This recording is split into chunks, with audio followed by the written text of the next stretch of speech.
Hi guys, Shouvik here. Welcome back to our YouTube channel. So today we will solve another questions of today's daily challenge that Leetcode's provided us. So let's get started.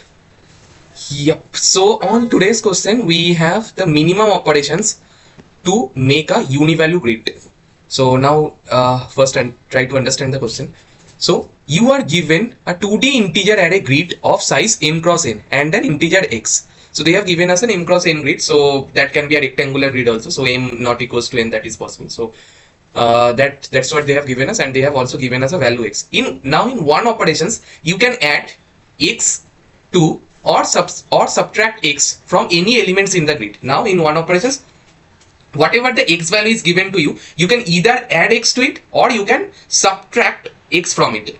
Now a Uni-Value grid is a grid where all elements of it are equal. Very straightforward English. Now return the minimum number of operations to make the grid as Uni-Value. If it is not possible, then return -1. If we are not able to make the grid as an Uni-Value, then we should return a -1 for sure. Okay, I think the question is very straightforward, very simple English they have written. So now if we try to understand the first grid, we have 2, 4, 6, 8, and the x value is given to us as 2. So now what they have chosen an element equals to 4. They have chosen the target elements, like which is the Uni-Value they are targeting as 4, and what they are trying, they are basically then making all the others to equals to 4. Now 2, how you can make 2 to 4? You can add x to 2, and then it is become to 4, and you can subtract x from 6, it's become to 4, and you can subtract x 2 times from 8, and it becomes 4. So how many operations you did? 4 operations. For 2 once, for 6 once, for 8 twice. So 1 plus 2, so 4 operations we did. Now on this example, we can make every element equal to 3. How we can make 3? You can do like from 1 to 3, how many operations? 2 operations of x, because x is 1. From 5 to 3, another 2, and from 2 to 3, 1. So 2 plus 2 plus 1. So the answer is 5 on that case. Now from 1 to 3, 4, the x value is 2. It is impossible, you are not able to make everyone to be a Uni-Value with x equals to 2 subtract or x equals to 2 additions. Now let's try to figure out what is the, in which conditions answer is not possible. So can I say when the gap between them, when all the gaps we have at is not divisible by x, how I am going to state this? So let's go to our favorite OneNote for that. So now, yeah, before going to that non-possible things, first let's define what is the tendency to lying, in which point our answer should lie. So let's first try to understand. So now consider, if you have a range of numbers which is basically given by this grid, now what you have operations to add a constant value to some numbers, or you can subtract a constant number from the given numbers, and you have to make them Uni-Value. So and you have to do it in minimum operations. So if I can go to our OneNote, so if I am trying to write the things, so let's suppose, okay, it's trying the things again. So let's suppose we have this number, we have this number list. Now let's suppose your number A is here, B is here, C is here, D is here, E is here, and let's suppose here is your x, and here is your y. So these are the numbers, and you have not named this as x, let's name this as p, and let's name it as q. Okay, so now they have a constant x they have given to us. It is constant. Now can you tell me, like, what is the minimum operation? So for p, I am pretty sure that I can go to an index to p plus x, or I can go to an index p minus x, and I know. So for every elements, if I write the p, so p can go to p plus nx, p plus nx. So n can be anything. I can do infinite jumpings, and p can go to p minus nx. P can go to any value to minus nx by subtracting x to n times, by subtracting to n to x to n times, x to n times. Now if I want to make all the values, so I have to make p, a, b, c, d, e, q, everyone to a uni-value, everyone to a uni-value. So if I can go to these directions for p, do you think that we are able to make everyone to minimum operations? No, right? That is very standard mathematics. If I can write the number, so here actually the number are sorted. So p is obviously greater than equals to b, greater than equals to c, like this way. You have this your number list. You have this number list, and the biggest one is your q. So if I can move our p to the left, so then for a, if I am going to set our uni-value to p minus nx. So p minus nx is somewhere, let's suppose on these positions, so that is of p minus nx. So that is our p, if I can write it properly, p minus nx, let's suppose that is this index, so for every others I have to make more jumps, because for a I have to make like this jump, for here I have to make more jumps, these, for this, these, for this, like this way. For more rightest elements I have to make more jump if I am choosing my uni-value more than my smaller, and same things is going to be applicable if I choose my uni-value to something like this, q plus some nx. So for extreme left I have to make this, and then let's suppose some jump here, and I am going to land on this. So your answer should be always, for if I want to do it in minimum time, so our answer should be sum of the middle. So if I have this number list, if I have this number list, so if that is my boundary, so my answer should be somewhere in middle. So somewhere in middle means can be this or can be this. So it is nothing but our median. So our answer should lie in the median of the number list we have given. So I think it's very intuitive and very standard thing. So now we know for medians we have two things. If the numbers are odd, if we have a, b and c, if I can again draw the number lines, if we have three numbers, then the median is very similar. Then our median is b for sure. But if we have even numbers, a, if I can draw here, a, b, c and d, a, b, c and d, then what is actually your target value? So for odd length things, we know that this is our target value, b should be our target value. We can try to make a to b and c to b, and for b it is not going to impact our answer because b is already standing at b. So we choose our target value to b, and we will do a plus nx jumps, and from c we will make c minus nx jump.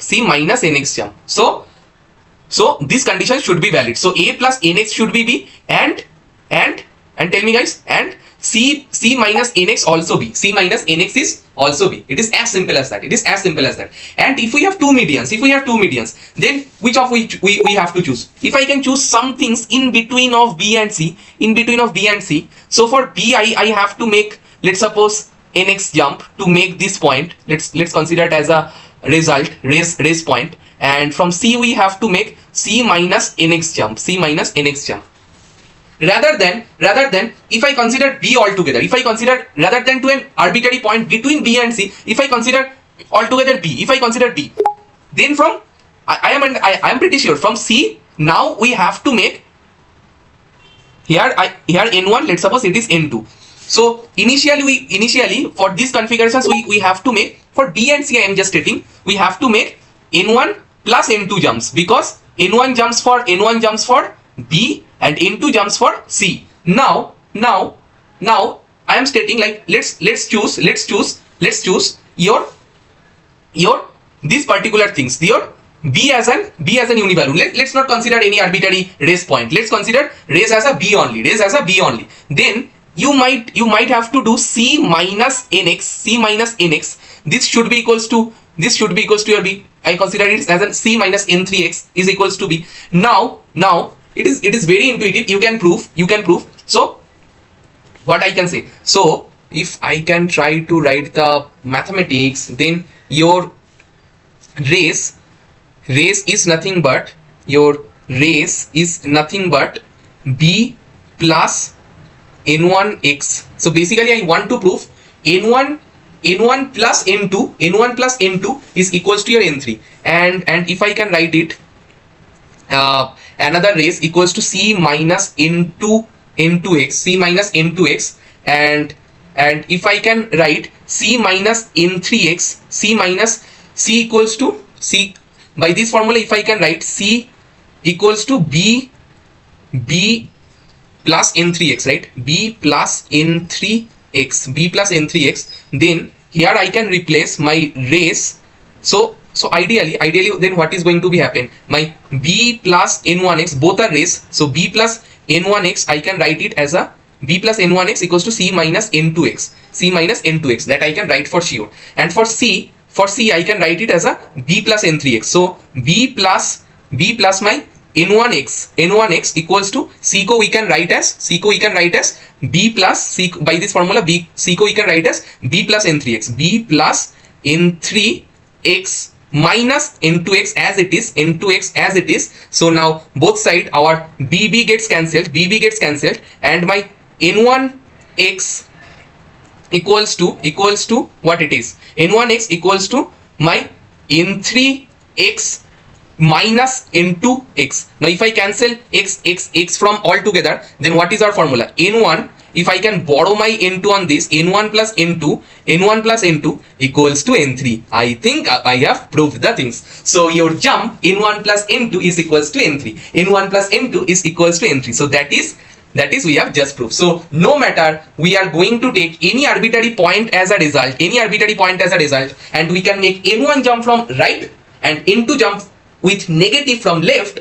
It is going to add the same things if we can choose either b, or you can choose either your c, and you can jump accordingly. And so another things is going to be your n3. If we can choose b as your uniformness, then you have to make n3 negative jump from c, and if you choose your c as an uniform value, then you have to make positive n3 jump from b, and other I think from left and right is going to be auto set. It is very very intuitive. So rather than choosing an arbitrary result, we can choose either b or either c, anything fine. You can choose any one of them.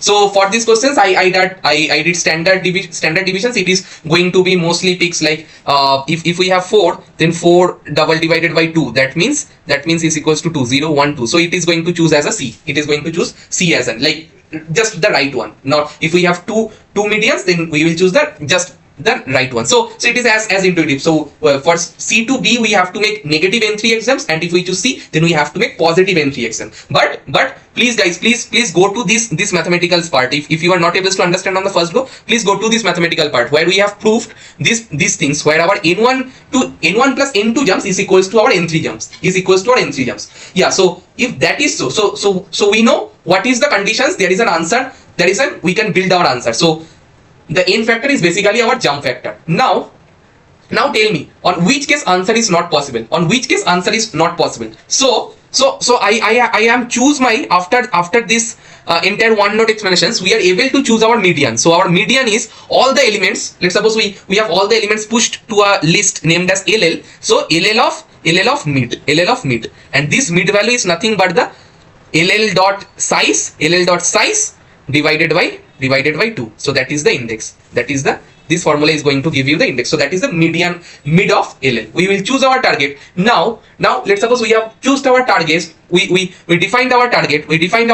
And we know our x factor. X factor is given as a constant in question itself. And we what is basically remain there. So now we have the elements. So we have to make every elements to target. So then what is the jump, by adding x or by subtracting x? So either, I think it is very simple then. So if I am standing at ll of 0 and I know my target, so can I say what is the gap then? Between my ll of 0 and my target? and my target. So it can be either positive, because when we are go to the right of our medium, it can be either positive or either negative. So for better, we can do a absolute of LL of 0 minus target, or in generic we can write it as LL of I when we are iterating all together to this, right? We can write it. So we know our gap, and let me tell, when we are not able to a particular elements to make it to uniform, if my gap, I know the gap, and I know,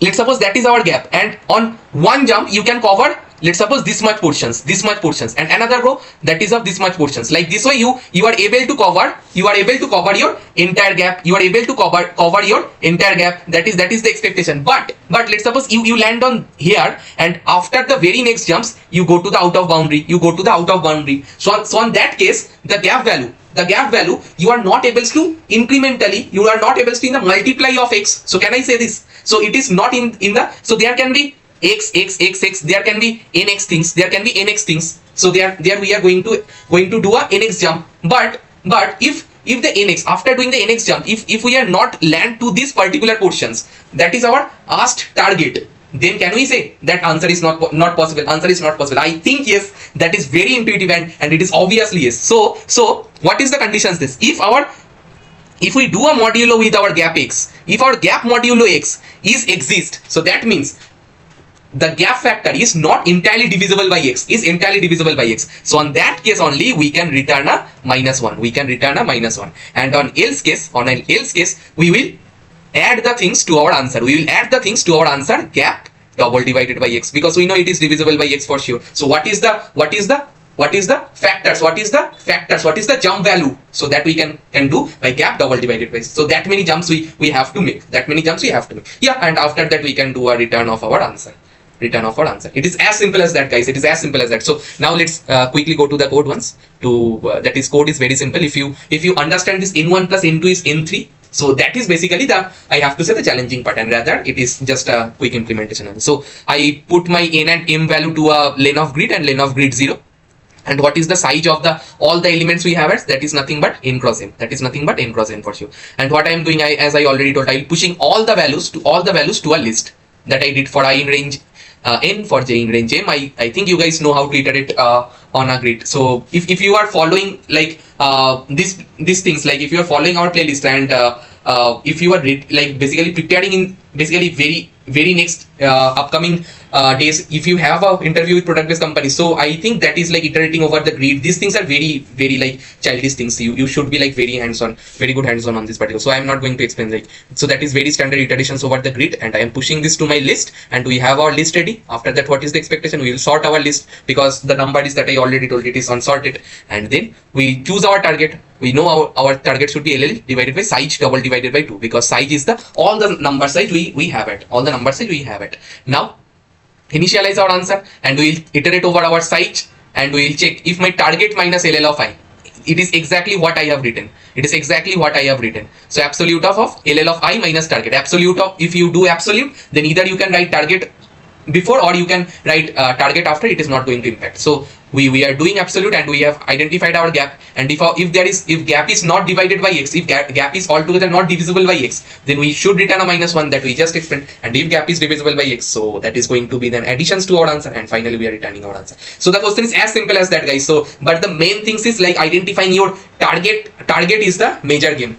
Identify your target is the major game of this particular question, and for that we did a detailed OneNote, like how in which factors we are not able to return the answer, we have to return -1, and how we can greedily choose our target, and inside of greedy choose of median also, if we have couple of medians, how we have proved that we can choose either of them because of n1 plus n2 equals to n3 factors, that we have just do the entire proof right now on the OneNote. So if you guys so now go to our time complexity part. So on time complexity, I have to say we are doing an n cross m things of iterating over the grids. So that is going to be take obviously of n cross m factor, plus we are doing another sort on this. So that is going to be n cross m log of what? Log of n cross m, right? And then we are doing another iterations over a n cross m list. That is our LL. So that is our time complexity, and on space complexity we are using, I think, only LL. Yes. Others are only variables. So LL is size of n cross m. Yes. So and you can see on the constant n and m, multiplications of n and m go to at big of 10 raised to the power 5, and our solutions is as good as like log n type of things, and that is, I have to say, is the most optimal time and space complexity for this particular questions that I am able to figure it out. So if you guys are able to understand till this point, but previous of that, like I have to say, that is also a very good levels question, like identifying the median and setting your target and proving your n1 n2 is going to be your n3 factors. Like it is obviously a tricky things, but if you did your pen and paper work, which you just do on this video part on the OneNote, so you should be able to solve this type of question. And if you guys are able to understand till this point, so please do subscribe to our channel, and please turn on the notifications so that when we are going with live with our next video. So that's it guys, that's it for today. Let's meet tomorrow with another question. Bye guys, bye.